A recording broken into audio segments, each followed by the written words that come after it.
Next on Good Morning El Paso, an El Paso constable killed last year will be honored today. How Ron White's students will remember their former teacher. Also, it's going to take a new generation of courageous conservatives to help make America great again. The race to the White House has begun. Ted Cruz officially announcing his bid. We have more on the Tea Party favorite. And the road to the Kentucky Derby begins for one horse. We have the highlights from this year's Sunland Derby. Live, where news comes first. From the Mesilla Valley and Las Cruces to El Paso and the borderland. This is ABC7's Good Morning El Paso. Good morning. It is 6:01 and let's take a live look outside, courtesy of our downtown cam. Nice and still shot this morning, but we understand it could get a little windy later on. That's just a little teaser for you in the weather department. Good morning, El Paso, Las Cruces, and Juarez. I'm Stephanie Valle. And I'm Hillary Floren. Good morning, everyone. It's 6:01 on this Monday morning. Let's get right to Crystal Cly and talk about those wind chances. Ooh, Crystal. Yeah, we are talking the winds in the forecast, but it wouldn't be the spring weather if we weren't, right? We're also looking at temperatures that are nice and warm. So there's the good with the rough. We're talking. Let's start with your temperatures. 56 in El Paso this morning. Your winds are at 9 miles per hour out of the south. 49 in Las Cruces. Winds at 10 miles per hour out of the west northwest. And today those winds should start pumping in from the west. Notice some clouds are starting to head our direction, but it's still going to leave us under mostly clear sky conditions, which will allow temps to jump up, but also some winds to start picking up. We'll talk at the gusts today versus the gusts in a couple of days and see which one's higher in just a few minutes. Okay, Crystal, thank you. It's official. The race to the White House is on. Republican Senator Ted Cruz of Texas announced his candidacy shortly after midnight, becoming the first person to make it official from any party. ABC's Susan Solney has more from Washington. The official kickoff of the 2016 presidential race has begun with a tweet from Republican Senator Ted Cruz of Texas, Tea Party favorite and conservative firebrand. His appeal came with a video message. It's going to take a new generation of courageous conservatives to help make America great again. Cruz is the first politician of the two major political parties to declare a run for president in 2016. He spent some of yesterday preparing to officially announce his bid later today at Liberty University. Up to now, Cruz has been best known as a divisive figure who spearheaded the fight against Obamacare that led to a 16-day government shutdown in 2013, following a 21-hour filibuster on the Senate floor. I do not like them. Sam, I am. Cruz may not be the only Republican contender for long. Senator Rand Paul is announcing in 2 weeks. Maybe a different kind of Republican might be the kind of Republican that could win an election. Former Florida Governor Jeb Bush is already raising huge sums of cash and is at or near the top of many polls. I got a great record to run on. I'm not embarrassed about it. I'm not going to change who I am. It also looks like New Jersey Governor Chris Christie, former Senator Rick Santorum, and Texas Governor Rick Perry are campaigning, but not yet officially in. Critics of Cruz say he will have a harder time raising money from the traditional moderate Republican base. His supporters disagree. If you keep doing the same thing over and over again of getting a moderate Republican, you cannot win. Cruz will aim to raise $40 to $50 million in the primary season. It'll take that much or more to keep him competitive in a crowded field. Susan Solney, ABC News, Washington. Happening today, an El Paso constable killed last year will be honored by his former students. The students and teachers at Putnam Elementary School will officially dedicate the memorial tree that had been planted in honor of memory of Robert White.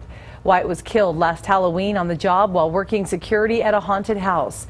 Besides being a constable, White also taught at Putnam for 17 years as a PE teacher. The tree was planted in honor of White's contributions to the healthy development of the children in that neighborhood. Meanwhile, 19-year-old Devin Huerta Person remains jailed this morning on a capital murder charge for the death of White. Investigators say the Fort Bliss soldier punched White in the face last year, causing him to fall down and hit his head on the ground.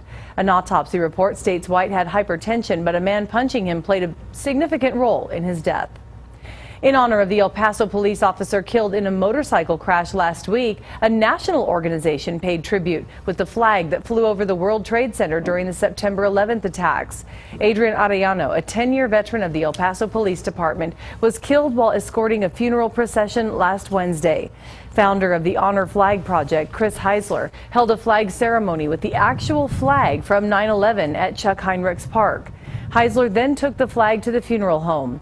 Since September of 2001, the United States Honor Flag has paid tribute now to those who have lost their lives in the line of duty. Those who serve and their families, this is a national treasure. Bringing it here to El Paso, Texas, represents not only the sacrifice that the fallen police officers made, but the sacrifices of the officers that have continued to serve our community, not just here in El Paso, but all over the nation. Meanwhile, Arellano's services will be held at 1 p.m. at St. Raphael Catholic Church tomorrow. A home is damaged after it caught fire yesterday afternoon. That house is on the 11,100 block of Loma Grande in northeast El Paso. When our crews arrived, firefighters had put out the flames. They tell us that it was an electrical fire and no one was injured. The ABC7i team is digging up more information about a plane found last Wednesday near Waco Tanks in Hudspeth County. Although the pilot who died in the crash has yet to be identified, the single-engine, fixed-wing Cessna 182 aircraft is registered to Brentco Aerial Patrols, which is a company located in Colorado. It surveys pipelines from the air. We left messages with the company but did not hear back, and the crash is still under investigation. If you find social media overwhelming, then you're likely not alone. But when you accidentally tweet, share, or even post something that was meant to be private, then that can get you into trouble. That was the topic of last night's ABC7 Extra. Good morning, El Paso's Denise Olidas joins us with a recap of that. Good morning, Denise. Good morning, Hillary. And we saw the effects of that last week when a UTEP athletics official criticized a basketball player from the UTEP basketball team on an official Twitter account. Shortly after, the backlash and the apologies followed. Well, social media can be especially confusing when you handle several pages and accounts, private and professional.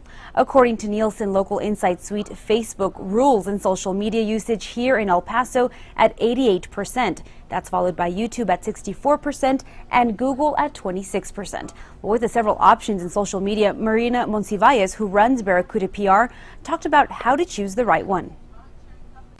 I think it's important that you know what you're comfortable with. Try them all out, first and foremost, try them all out. And you'll find quickly what's comfortable for you. And if Twitter's not your cup of tea, I would say just stay away from it, because that's how you can get into trouble. And again, it's always best to think twice before posting, sharing, and tweeting. Hillary, back to you. Thanks so much, Denise. Some good news if you're taking a road trip soon. Gas prices are going down. The average national price of a regular gallon fell 4 cents these past 2 weeks to $2.50, as we told you. Industry analysts said the falling oil prices and strong production at U.S. refineries led to lower numbers at the pump.